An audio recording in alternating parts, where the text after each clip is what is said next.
mau menceritakan tentang Pika dan kawan-kawan pegunungan Meratus. Di sebuah dusun kecil bernama Kurihai, di tengah-tengah hutan, di bawah kaki pegunungan Meratus, Kalimantan Selatan, hiduplah seorang gadis kecil bernama Pika. Pika masih berusia 10 tahun. Meskipun masih kecil, Pika punya semangat yang luar biasa untuk sekolah. Ini kisahnya. Pagi telah tiba, langit masih begitu gelap. Namun Pika sudah bangun untuk mandi, sholat, dan bersiap ke sekolah. Alhamdulillah, sudah pagi, waktunya bangun, kata Pika. Pika melihat sekelilingnya, mencari ayah dan ibunya. Selamat pagi ayah, selamat pagi ibu, kata Pika. Selamat pagi gadis kecil ayah, dicubitnya kecil hidung Pika.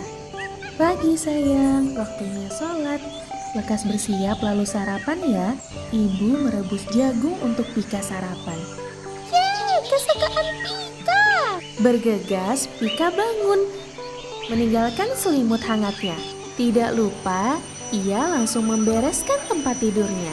Masih pukul 5:30 pagi, langit masih gelap. Namun, Pika sudah siap untuk berangkat sekolah.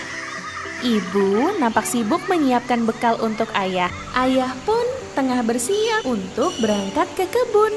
Pika memang gadis pemberani. Ia siap dengan tas di punggungnya dan lampu kalengnya. Ayah, ibu, Pika berangkat ya. Assalamualaikum, kata Pika. Waalaikumsalam, hati-hati nak, ini bekalnya, kata ibu kepada Pika. Syukurlah, hari ini cerah. Bismillah, kata Pika. Pika akhirnya berangkat ke sekolah. Di jalan, ia banyak bertemu dengan kawan-kawan lainnya. Sambil menelusuri hutan dan menerangi jalannya menggunakan lampu kaleng, Pika dan kawan-kawan berhati-hati sambil mendengarkan baik-baik suara yang ada di hutan. Kawan-kawan, kalau begini jadi teringat kejadian waktu itu ya. Pika teringat kejadian paling menegangkan saat berangkat ke sekolah. Pagi itu hari sangat cerah, secerah hari ini. Pika dan kawan-kawan berangkat ke sekolah seperti biasa. Namun tiba-tiba ada suara daun yang bergesekan di hutan. Pika lalu berhenti berjalan. Dengan ragu-ragu, ia bertanya kepada kawannya. Kawan-kawan, kalian dengar nggak suara itu? Kata Pika. Lama-kelamaan, suaranya semakin dekat. Setelah dibantu dengan cahaya lampu kaleng yang Pika bawa, ternyata itu adalah babi hutan. Babi hutan, lari kawan-kawan! Kata Pika. Setiap kawan-kawan Pika dengan cepat mereka berlari menyusuri hutan. Berlari sekencang-kencangnya, berlari tanpa henti. Beberapa kali Pika bahkan terjatuh dan terluka. Lalu kawan lain membantu Pika untuk berdiri lagi. Tidak ada pilihan lain. Pika harus bangun dan berlari sejauh mungkin untuk menghindari babi hutan itu. Nafas Pika sudah hampir habis. Tapi akhirnya alhamdulillah Pika berhasil. Yeay! Iya, benar kawan-kawan. Sekolah Pika sangat jauh. Pika dan kawan-kawan harus berjalan kaki kurang lebih 2 jam. Menyusuri hutan, melewati pegunungan, bahkan menaiki rakit untuk menyeberang sungai setiap harinya untuk sampai ke sekolah. Ketika naik rakit, Pika dan kawan-kawan menyiapkan kantong plastik untuk membungkus tas mereka agar tidak basah. Karena arus sungai cukup deras loh kawan-kawan. Tapi lihatlah, Pika dan kawan-kawan pemberani yang tangguh selalu semangat. Selain babi hutan, terkadang mereka juga bisa bertemu dengan monyet-monyet loh kawan-kawan. Wah, tetapi itu semua tidak membuat Pika dan kawan-kawan malas ke sekolah. Alhamdulillah, Sedikit lagi sampai kawan-kawan. Ayo semangat, kata Pika kepada kawan-kawannya.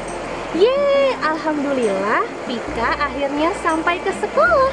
Tidak jauh dari pandangan mereka, ada bapak ibu guru di depan kelas yang siap menyambut Pika dan kawan-kawan untuk masuk ke kelas.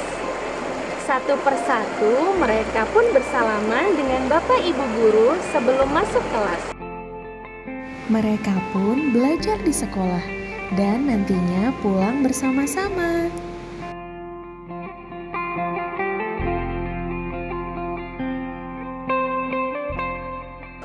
Nah, itulah tadi kisah tentang Pika dan kawan-kawan Pegunungan Meratus. Semangatnya untuk pergi ke sekolah luar biasa keren ya. Semoga kawan-kawan juga terus bersemangat seperti Pika dan kawan-kawan Pegunungan Meratus. Sekian dulu cerita dari Ustazah hari ini. Sampai jumpa lagi kawan-kawan. Wassalamualaikum warahmatullahi wabarakatuh.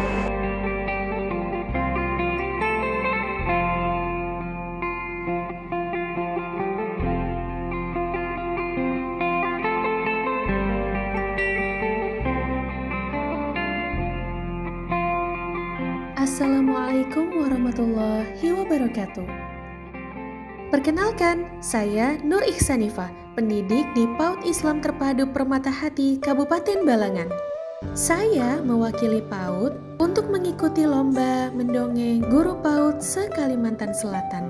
Dengan tema pendidikan dan kearifan lokal, saya memilih cerita Pika dan kawan-kawan Pegunungan Meratus. Saya terinspirasi langsung dari cerita nyata berjudul Perjuangan Piik Laura, Gadis Kecil Bercita-Cita Besar dari Meratus, yang ditulis langsung oleh Bapak Sugianur dan Bapak Wahyudi dalam bukunya Cerita dari Balangan. Semoga melalui cerita Pika dan kawan-kawan Pegunungan Meratus ini, pesan-pesan moral dapat tersampaikan dengan baik, khususnya bagi anak-anak usia PAUD. Mohon maaf atas salah kata dan perbuatan. Sekian dari saya. Wassalamualaikum warahmatullahi wabarakatuh.